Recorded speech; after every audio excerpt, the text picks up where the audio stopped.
हाँ जी, तो स्टूडेंट्स अस्सलामुअलैकुम, एक दफ़ा फिर से आपको खुशामदीद हमारे चैनल मैथ ब्रांड पे। तो स्टूडेंट्स, ये रही हमारी एग्जांपल नंबर 7.6। काफ़ी इजी करके आपको समझाएंगे। तो देखें, इसमें उसने हमें क्या किया है, जिसमें एक condition step by step approach method में थोड़ी सी चेंज हो गई है कि इसमें उसने हमें क्या लेके वोल्टेज, ये वी टी थी, मैंने वी नॉट टी लिख दी है।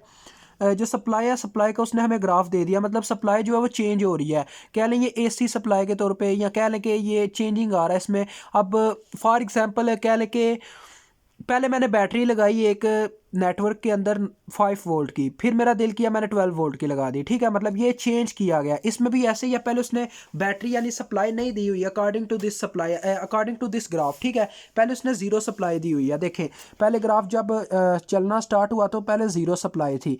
फिर जो ही हमारा टाइम 0 से 0.3 सेकंड के अंदर गया तो सप्लाई कितनी हो गई, 9 वोल्ट तक हो गई। फिर जो ही हमारा टाइम 0.3 से आगे बढ़ा तो फिर से सप्लाई 0.3 पे जाके आगे उसके टाइम के फिर से जीरो हो गई। तो ये एक प्रोसीजर है जिसको हमने फॉलो करके इसको हल करना है। सबसे पहली बात, स्टूडेंट, आपने मुझे एक चीज़ बतानी है अपने कंसेप्ट के मुताबिक। जब हमारा टाइम यानी अभी स्टार्ट होगा at t is equal to 0+, यानी अभी टाइम स्टार्ट होगा, तो उस वक्त जब जीरो सप्लाई, जब एक सर्किट को ये वो खुद बता रहा है कि अभी टाइम अभी चलना स्टार्ट हुआ था जीरो पे, तो 0+ का भी यही मतलब है, जीरो के बिल्कुल करीब वाला टाइम। तो तब आपके पास कितनी सप्लाई आ रही थी? जब जीरो सप्लाई आ रही थी तो जीरो सप्लाई पे कोई सर्किट बायस कर सकता है? जब स्टूडेंट्स इसे सप्लाई ही नहीं मिलेगी, यानी 0 वोल्ट होंगे यहाँ पे 0 वोल्ट होंगे, तो आप मुझे कोई भी आप में से कह सकता है कि यहाँ इसको मतलब आगे ये सर्किट वर्क करेगा, ड्राइव होगा, कुछ भी होगा। जब बैटरी ही ऑन नहीं है तो आपका फ़ैन कभी चल सकता है जब तक आप अपना स्विच ट्रिगर नहीं करते। तो यही यहाँ पे भी यहाँ पे कंसेप्ट है, जब हम सप्लाई ही नहीं दे रहे तो हमारे आउटपुट में क्या आएगा, आउटपुट में भी ज़ीरो ही आएगा। तो ये हमारे वीसीटी हैं जी, 100 माइक्रोफैरड का इसमें उन्होंने कैपेसिटर अटैच किया हुआ है। कह लें ये एक फ़ैन है, ठीक है, आपके घर का फ़ैन है। तो मैंने अभी ट्रिगर को ऑन नहीं किया, ये वो वाली कंडीशन बता रहा है, यानी जब अभी टाइम अभी स्टार्ट ही हुआ था। तो आपने ये भी चीज़ देखी होगी कि आपके फ़ैन जब आप ट्रिगर ऑन करते हैं, मतलब स्विच करते हैं, तो क्या होता है जी, ऑटोमेटिकली वो स्पीड नहीं पकड़ते, टाइम के साथ साथ पकड़ते हैं। तो टाइम क्या है जी, 0+ पे है। क्या नहीं, अभी मैंने ट्रिगर ऑन ही किया तो उस वक्त अभी वोल्टेज कैपेसिटर के अंदर कोई भी मतलब जो रजिस्टर था, रेजिस्टेंस एज आ यही होता है कि जैसे आप फ़ैन चलाते हैं, फ़ैन एज आ रजिस्टर ही वर्क करता है, कुछ ना कुछ रजिस्ट होता है वहाँ पे भी। तो इसमें जो करंट फ्लो करेगा हमने वो बताना है। अभी तो कोई करंट फ्लो किया ही नहीं है, 0+ का मतलब है अभी मैंने अभी बस ट्रिगर को ऑन ही करने लगा हूँ। ठीक है जी, उस वक्त तो जीरो सप्लाई है, तो लिहाजा हमारे आउटपुट में क्या आएगा जी, इनडायरेक्टली 0 वोल्ट आ जाएंगे। तो ये आप कंडीशन ऊपर लिख भी सकते हैं, as we have no supply so our output is also is equal to 0।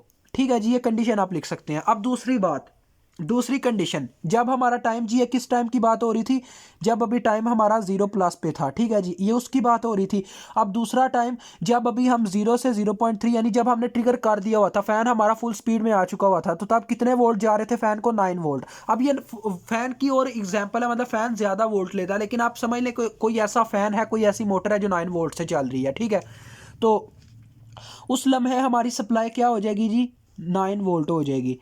तो वो टाइम हमारा क्या होगा, इन्फिनिट टाइम होगा, मतलब कि पहले 0+ अभी चलने वाला पॉइंट और ये हमारा लास्ट पॉइंट, मतलब कि लास्ट पोजीशन। तो इस टाइम में हमने चेक करना है। आपको पता है जब इन्फिनिट पॉइंट होता है तब हमारा कैपेसिटर एज आ ओपन सर्किट के तौर पे काम करता है, ये ओपन हो जाएंगे और यहाँ पे इसके वोल्टेज मेंशन कर दिए जाएंगे, वीसीटी। मैं आपको बिल्कुल भी जो आपकी मतलब कि बेसिक इंजीनियरिंग सर्किट एनालिसिस की बुक है उसके मुताबिक नहीं पढ़ाऊंगा। यहाँ पे मैं इजी करूंगा आपके लिए इस काम को। देखिए 9 वोल्ट यहाँ पे मैंने क्यों लिखा, क्योंकि मैक्सिमम 9 वोल्ट है और इस टाइम के अंदर अंदर 9 वोल्ट प्रोवाइड कर दिए गए हैं। ये सप्लाई का रिएक्शन ही हमने समझना है। तो यहाँ पे अब क्या होगा जी, अब 9 वोल्ट आगे प्रोवाइड किए जाएंगे। हमारा मेन मकसद है यहाँ पे आउटपुट को निकालना। तो आउटपुट हमारी है वी नॉट टी। अब वी नॉट टाइम अब क्या हो चुका है, इन्फिनिटी हो चुका है, तो वी नॉट टी की जगह हमारे पास क्या आएगा जी, इन्फिनिटी आ जाएगा, वी नॉट इंटू इन्फिनिटी। और यहाँ पे है 8 किलो ओम का रजिस्टर और यहाँ पे है 4 किलो ओम का रजिस्टर। अब जैसा कि आप जानते हैं ये ओपन पोल है, इसमें तो करंट फ्लो ही नहीं करेगा, इसका मतलब ये एक मुकम्मल लूप बन चुका है। तो हम इसमें क्या लगा सकते हैं, हम इसमें वोल्टेज डिवीजन रूल लगा सकते हैं, वीडियो स्टूडेंट्स लगा सकते हैं। तो मैं अप्लाई कर दूंगा voltage division rule for finding V naught infinity. इसकी अपनी ब्रांच की रेजिस्टेंस ऊपर आ जाएगी, बटे में आ जाएगी टोटल रेजिस्टेंस यानी 8K plus 4K plus 6K। ये ऑनली लूप पे अप्लाई होता है, ये चीज़ याद रखिएगा, और मल्टीप्लाई बाय सप्लाइड वोल्टेज जो कि 9 वोल्ट है। तो देखिए कितना निकलता है जी, ये मेरे ख्याल में 4 आ जाएगा जी, 4 वोल्ट। क्यों? क्योंकि यहाँ पे ऊपर हमारे पास 8 है, नीचे हमारे पास आ जाएगा कितना जी 18। तो 9 1s आर 9 2s आर 18 तो 2 4s आर 8 होता है। तो यहाँ पे के से भी कैंसिल हो जाएगा और 4 वोल्ट आ जाएगा। ठीक है जी, काम डन हो गया। अब हमने इनिशियल और फाइनल पॉइंट निकाल दिए हैं। अब एक चीज़ रह गई है टाइम कांस्टेंट के लिए, आर थेवेनिन्स। तो इसमें कोई भी डिपेंडेंट सोर्स मौजूद नहीं है, मतलब डायमंड शेप का कोई भी सोर्स मौजूद नहीं है, लिहाजा हम सिंपली फाइंड आउट कर सकते हैं बाय, हमने शॉर्ट कर देने हैं वोल्टेज सोर्सेज और ओपन कर देने हैं करंट सोर्सेज, और जहां पे हमारा कैपेसिटर लगा हुआ था उस साइड से हमने आर थेवेनिन्स निकालनी है। तो ये देखें मैंने जी सर्किट को ड्रा कर दिया। यहाँ पे हमारी 8 किलो ओम रेजिस्टेंस है, यहाँ पे 4 किलो ओम है, यहाँ पे हमारा 6 किलो ओम है, और जहाँ पे कैपेसिटर लगा था वहीं से हमने आर थेवेनिन्स निकालनी होती है, क्योंकि कैपेसिटेंस से ही मल्टीप्लाई होकर टाइम कांस्टेंट आता है, तो यहीं से हमने रिएक्शन भी लेना होता है। अब सबसे पहली बात है स्टूडेंट्स, आपको सीरीज और पैरेलल का कंसेप्ट होना चाहिए। कैसे पता चलता है हमें? तो इनका ये कंसेप्ट होता है, इनके अपर और लोअर टर्मिनल कॉमन हो तो पैरेलल, अगर एक टर्मिनल कॉमन है दूसरा इनका कॉमन नहीं है तो लिहाजा फिर वो सीरीज में होते हैं। यहाँ पे देखें इन दोनों का एक टर्मिनल तो कॉमन है लेकिन दूसरा टर्मिनल अलग अलग है, मतलब इसका अपर लगा हुआ है इसका नीचे लगा हुआ है, आपस में कॉमन नहीं है, लिहाजा ये दोनों क्या है सीरीज में है। तो पहले हम R1 के नाम से रेजिस्टेंस निकाल लेते हैं इन दोनों के सीरीज कॉम्बिनेशन से।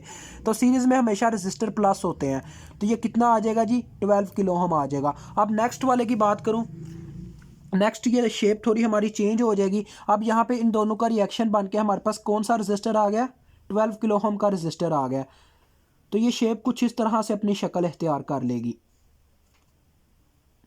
अब स्टूडेंट वैसे आप जहाँ पे जिस जगह पे पहुँच चुके हुए हैं कंसेप्ट की दुनिया में, आपके लिए इतनी मतलब कि गहराई में जाने की ज़रूरत नहीं है, पर कुछ ऐसे भी होते हैं जिन्हें कह लें कि अच्छे प्रोफेसर ना मिलने की सूरत हाल में ऐसे ऐसे कंसेप्ट नहीं समझ आए होते, तो उनके लिए मैं थोड़ा बयान कर देता हूँ। तो आप देखें, अब यहाँ पे अपर टर्मिनल भी दोनों का कॉमन है, लोअर टर्मिनल भी कॉमन है, मतलब इनकी वायर सेम है, सेम जगह पे अटैच हुई हैं, तो लिहाजा ये दोनों क्या है पैरेलल कंडीशन में है।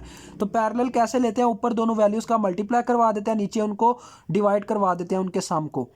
देखें किस तरह से, ऊपर मल्टीप्लिकेशन हो गई, नीचे उन दोनों के सम से हमने डिवाइड करवा दिया। तो ये ऊपर बनेगा 72, नीचे बनेगा 18 18, 4 बार 72 होता है, तो ये 4 किलो ओम आर थेवेनिन्स आ गई है। अब टाइम कांस्टेंट निकालेंगे, तो टाइम कांस्टेंट का simply formula in the case of capacitor R Thevenin's multiply by capacitance. तो आर थेवेनिन्स है 4K, कैपेसिटेंस है हमारे पास 100 माइक्रो, तो ये आ जाएगा 0.4। अब हम बात करते हैं, हमने लिखना है V0T की जनरल फॉर्म को, तो वो हमारे पास क्या होगी जी? वो हमारे पास जनरल फॉर्म होती है K1 प्लस K2 ई की पावर माइनस टी ओवर टा। अब मैं आपको एक चीज़ याद करवाता चलूँ, K1 हमारे पास डायरेक्ट इन्फिनिट टाइम के बराबर होता है, तो V0 इन्फिनिटी के बराबर होगा, और जो K2 होता है उसको निकालना पड़ता है इस तरह से, V0 0 plus minus V0 infinity करके। अब आपने ज़रा गौर से देखना, V0 0 प्लस की वैल्यू 0 थी और V0 इन्फिनिटी की क्या वैल्यू आई है? 4 आई है। तो ये तो डायरेक्ट 4 वोल्ट के बराबर आ गया, और ये क्या आएगा? 0 माइनस 4 वोल्ट, मीन्स के माइनस 4 वोल्ट आ जाएगा। बस वैल्यूज पुट कर दें, आपके पास जनरल फॉर्म तो बन गई। अब स्टूडेंट्स ये जो क्वेश्चन है इसको यहाँ पे नहीं स्टॉप किया जा सकता, क्योंकि इसके टाइम वेरिएशन के मुताबिक हमने इक्वेशंस की वैल्यूज भी देनी है। देखें कैसे, तो K1 की कितनी वैल्यू है जी?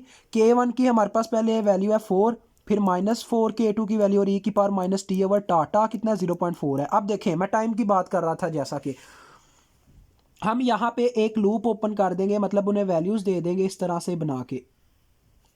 पहले मैं बात करूंगा जी, जब हमारा टाइम कह लें अभी 0 पे था, यानी 0 से कुछ कम था, इस तरह से आप कह सकते हैं। टाइम जब 0 से कुछ कम था तब हमारी क्या वैल्यू थी? मतलब इनडायरेक्टली ये 0 ही होता है।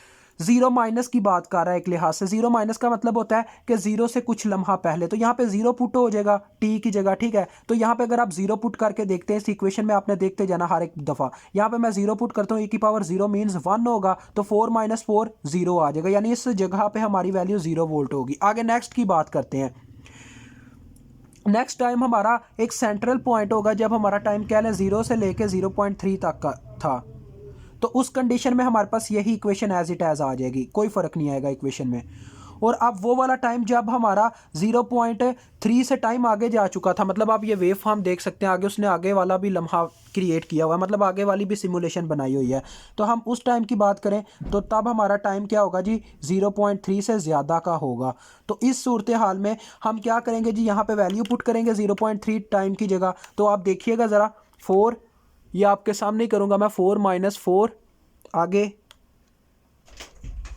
ई की पावर, तो ये देखें स्टूडेंट्स, मैंने आपके सामने देखें वैल्यू पुट कर दिया, उसकी पावर ई की पावर में मैंने टाइम की वैल्यू पुट किया 0.3, ठीक है, ताकि इसका कांस्टेंट मालूम कर सकूं। और दूसरे नंबर पे 4 - 4 ई की पावर देखें एज इट एज, तो ये कितना आता है जी, 2.11 आ रहा है। तो आपने बस 2.11 कांस्टेंट लिखना है और उसी के साथ ई की पावर में लिख लेना। अब ये कह रहा है टाइम 0.3 से आगे, मतलब इसका इनिशियल पॉइंट 0.3 होगा और आगे जो भी टाइम की वैल्यू दी गई हुई लेट एज इट एज वो टी है। तो आपको पता है हम कैसे वेरिएशन निकालते हैं, final value minus initial value, final value T है तो इनिशियल वैल्यू 0.3 है, तो टी माइनस 0.3 आ जाएगा टाइम। तो यहाँ पे आप वैल्यू पुट कर दे बस, माइनस इंटू टी की वैल्यू, टी माइनस 0.3 बटे में आ जाएगा 0.4 and this is our answer.